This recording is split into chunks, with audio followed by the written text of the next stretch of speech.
জ্ঞানৰ জ্যোতিৰে জ্যোতিষ্মান। নমস্কাৰ, সকলোকে মোৰ চেনেললৈ স্বাগতম জনাইছোঁ। শিক্ষক হিচাপে মোৰ দেউতাই আজি অৱসৰ গ্ৰহণ কৰিব আৰু এই অৱসৰৰ দিনটোত ছাত্ৰ ছাত্ৰীৰ লগতে দেউতাৰ সহকৰ্মীসকলে দেউতাৰ বাবেনো কি কৰিছে চাওঁ আহক। এয়া হৈছে ৰাতিপুৱাৰ দৃশ্য। ৰাতিপুৱা বিদ্যালয়ৰ শিক্ষক শিক্ষয়িত্ৰীৰ লগতে ছাত্ৰ ছাত্ৰীসকলে আহি দেউতাক এখন ফুলাম গামোচা আৰু এযোৰ কাপোৰ দিছে। এতিয়া সকলোৱে দেউতাক আদৰি লৈ যাব সৰুক্ষেত্ৰী হাইস্কুললৈকে। অকল শিক্ষক শিক্ষয়িত্ৰীসকলে নহয়, ছাত্ৰ ছাত্ৰীসকলেও সেমেকা মনেৰে দেউতাৰ বাবে ৰৈ আছে, কাৰণ আজি তেওঁলোকৰ প্ৰিয় শিক্ষকজনক বিদায় দিব। শিক্ষকসকল হৈছে সমাজৰ স্তম্ভ, যিয়ে জ্ঞানৰ পোহৰ বিলাই ছাত্ৰ ছাত্ৰীসকলক এগৰাকী জ্ঞানী আৰু দায়িত্বশীল নাগৰিক হিচাপে গঢ় দিয়াত ব্ৰতী হয়। গতিকে তেনে এজন শিক্ষকক আদৰি নিবৰ বাবে তেওঁলোকে আমাৰ ঘৰলৈ আহিছে। সেইবাবে তেওঁলোকক আমি চাহ জলপান দিয়াৰ ব্যৱস্থা কৰিছোঁ। বিশেষ কিবা কিবি দিব নোৱাৰিলেও যিখিনি পাৰিছোঁ সাধ্যানুসাৰি দিছোঁ। আৰু শেষত সকলোৱে ফটো উঠি যাবৰ বাবে ৰেডি হৈছে। দেউতাক বিদ্যালয়ত আদৰি নিয়াৰ পূৰ্বে সকলোৱে স্মৃতি হিচাপে একপি ফটো উঠিব বিচাৰিছে। ইয়াত আমাৰ পৰিয়ালৰ লোকেই নহয়, ইয়াত শিক্ষক শিক্ষয়িত্ৰীসকলৰ লগতে দেউতাৰ বন্ধুসকলো আছে, যি দেউতাক প্ৰতিটো খোজতে ইমান বছৰে সহায় কৰি আহিছে। ভাবি কেতিয়াবা আচৰিতে লাগে, 1989 চনৰ 23 মে'ত অপ্ৰাদেশিকৃত পূব সৰুক্ষেত্ৰী আদৰ্শ বালিকা বিদ্যালয়ত এজন শিক্ষক হিচাপে তেওঁ যোগদান কৰিছিল। জ্ঞানৰ জ্যোতিৰে জ্যোতিষ্মান, যুগে যুগে তুমি হোৱা মহান। 2013 চনত অপ্ৰাদেশিকৃত বিদ্যালয়খন প্ৰাদেশিকৰণ হয় আৰু চৰকাৰৰ নিয়ম অনুসৰি 2023 চনত উক্ত বিদ্যালয়খন অন্য এখন বিদ্যালয় অৰ্থাৎ সৰুক্ষেত্ৰী হাইস্কুল বনিয়াকুছিৰ সৈতে একত্ৰীকৰণ হয়। আৰু দেউতাৰ চাকৰি জীৱনৰ আজি একদম অন্তিম আৰু বিদায় দিন, গতিকে বহুত ল'ৰা ছোৱালীয়ে ইয়াতে আহিছে আৰু তেওঁক বিশেষ সন্মান দিছে। গতিকে সেয়া চায়েই ভাল লাগিছে। আৰু তাতে আমি শিক্ষকৰ ছোৱালী, তাতকৈ গৌৰৱৰ কথা আমাৰ বাবে আৰু কি হ'ব পাৰে। বিদ্যালয় আহি পোৱাৰ পিছত দেউতাক প্ৰধান শিক্ষকে মঞ্চলৈ আদৰি নিয়ে আৰু এতিয়া এজন এজনকৈ তেওঁলোকৰ ছাত্ৰ ছাত্ৰীসকলে নিজৰ প্ৰতিভাও প্ৰদৰ্শন কৰিছে। কোনোবাই যদি সমবেত সংগীত পৰিৱেশন কৰিছে, আন কোনোবাই আকৌ ধুনীয়া ধুনীয়া গান গাইছে। কেৱল সেয়াই নহয়, দেউতাৰ বাবে দেউতাৰ সহকৰ্মীসকলেও চমু বক্তব্য ৰাখিছে আৰু তেওঁলোকৰ মনৰ কথা সকলোৰে আগত জনাইছে।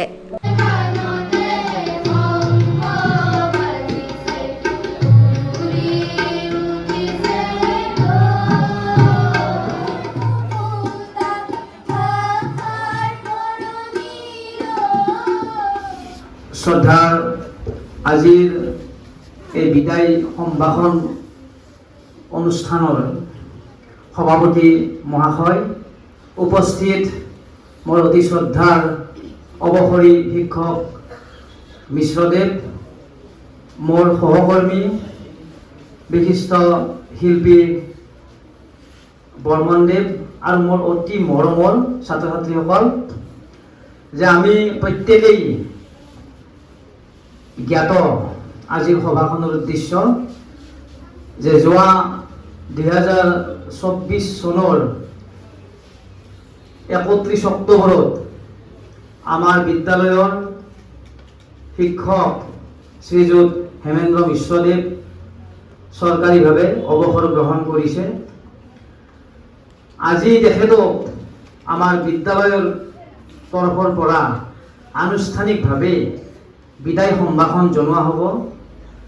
আৰু আজিৰ সভাখনৰ মূল উদ্দেশ্য এইখিনিয়ে।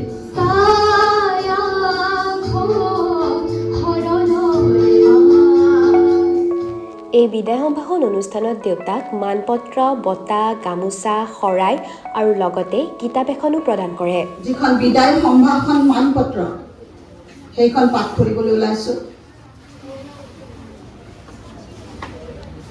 সৰুক্ষেত্ৰী হাইস্কুল বনিয়াকুছি, ডাকঘৰ সৰ্থেবাৰী, জিলা বৰপেটা, অসম, পিন 781307। মাননীয় শ্ৰীযুত হেমেন্দ্ৰ মিশ্ৰদেৱলৈ বিদায় সম্ভাষণ, দিনাংক 24/5/2025 ইংৰাজী। হে শ্ৰদ্ধাভাজন, জয় জয়তী সৰুক্ষেত্ৰী হাইস্কুলৰ সমূহ শিক্ষক শিক্ষয়িত্ৰী আৰু কৰ্মচাৰী বৃন্দৰ তৰফৰ পৰা আপোনালৈ যাচিছোঁ আন্তৰিক অভিনন্দন আৰু সশ্ৰদ্ধ প্ৰণিপাত। মানপত্ৰখন পঢ়াৰ পিছত দেউতাক দুআষাৰ ক'বৰ বাবে প্ৰধান মহোদয়ে মাইক্ৰফোনটো আগবঢ়াই দিয়ে। সেই সময়ত স্কুলখন সম্পূৰ্ণৰূপে ফেঞ্চাৰ, অৰ্থাৎ প্ৰাদেশিকৰণ হোৱা নাছিল, চৰকাৰৰ কোনো অনুদান নাছিল, কেৱল জনসাধাৰণৰ ৰাইজৰ আৰু শিক্ষক শিক্ষয়িত্ৰীসকলৰ সহায় সহযোগেৰে সেই অনুষ্ঠানটো চলি যাব লাগিছিল। গতিকে যেতিয়া নেকি মই 1990 চনত সেইখন বিদ্যালয়ত ভৰ্তি হ'লো, মই প্ৰথম ভাবিলো কি যে ইয়াত কেইবছৰমান কাম কৰি হয়তো কৰবাত সুবিধা পালে গুচি যাম। কিন্তু মোৰ মনৰ যিটো আশা, সেই আশাটো বাহিৰত গুচি যোৱা নহ'ল। নোহোৱাৰ একমাত্ৰ কাৰণ হ'ল তোমালোকৰ নিচিনা সেই সময়ৰ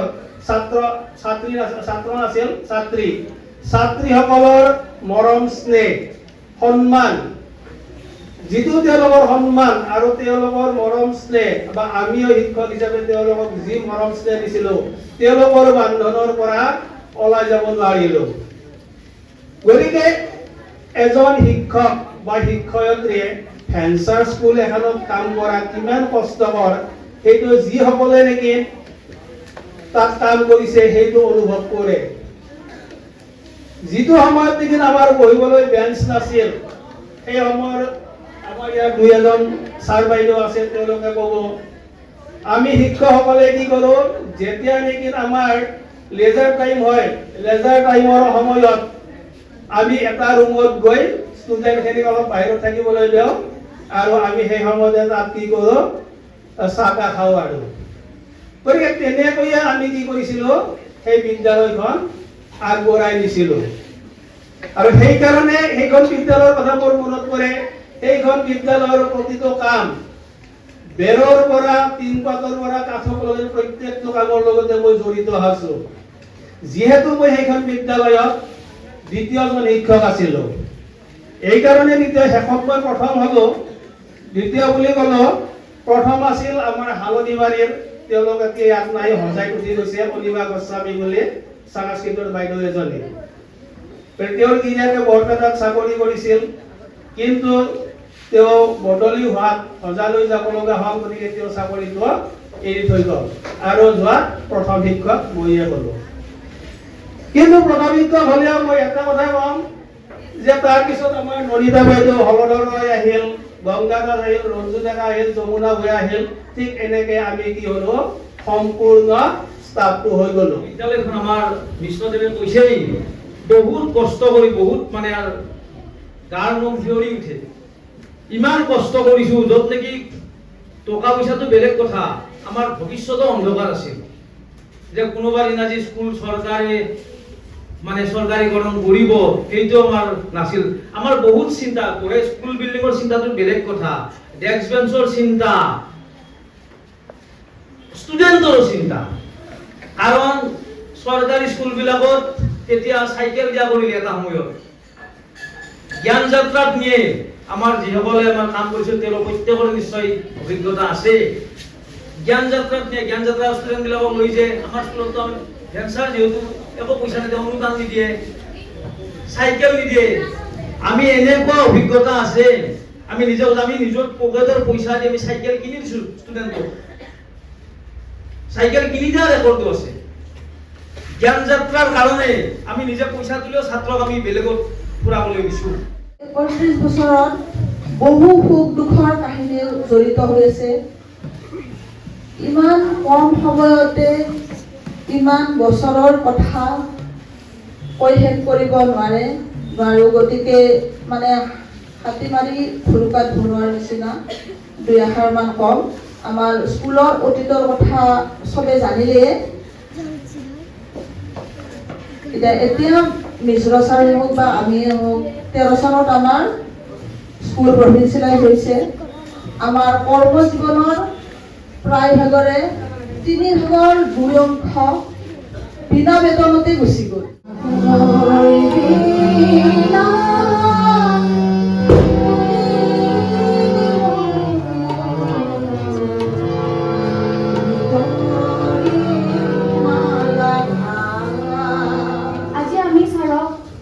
বিদ্যালয়ৰ পৰা আনুষ্ঠানিকভাৱেহে বিদায় দিব ওলাইছোঁ, যিহেতু এইটো নিয়ম। কিন্তু ছাৰে আমাৰ মাজৰ পৰা কেতিয়াও বিদায় নলয়।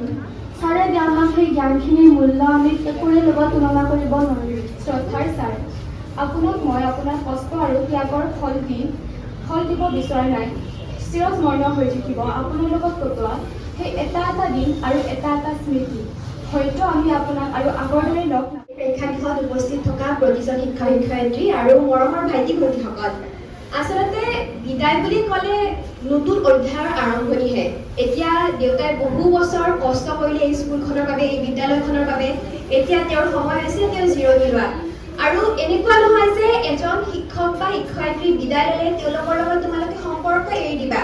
তোমালোকৰ যিকোনো সমস্যা হওক তোমালোকে লগে লগে গৈ ছাৰক সুধিব পাৰা, তেওঁক জনাব পাৰা যে ছাৰ আমাৰ এনেকুৱা হৈছে, আমি কি কৰিলে ভাল হ'ব। মই মোৰ সহকৰ্মী হিচাপে এবছৰ লাভ পাইছিলোঁ। এই এবছৰৰ কালত তেওঁ গহীৰ গম্ভীৰ হাঁহি মুখেৰে সদায় অতিবাহিত কৰিছিল।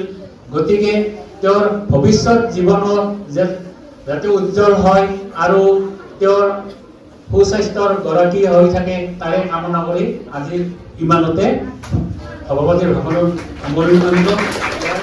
মিটিং সমাপ্ত হোৱাৰ পিছত আমাকো কিবা কিবি অকণমান খাবলৈ দিলে আৰু মোৰ লগত মোৰ ভণ্টি গৈছিলে আৰু লগতে মোৰ মামাৰ ল'ৰাটো গৈছিলে। আৰু দ্বিতীয় দিনা অৰ্থাৎ 25 তাৰিখে দেউতা সৰুক্ষেত্ৰী আঞ্চলিক ছাত্ৰ সন্থাৰ তৰফৰ পৰা ফুলাম গামোচা, গছৰ পুলি এটা আৰু লগতে মানপত্ৰ এখনেৰে সম্বৰ্ধনা জনায়।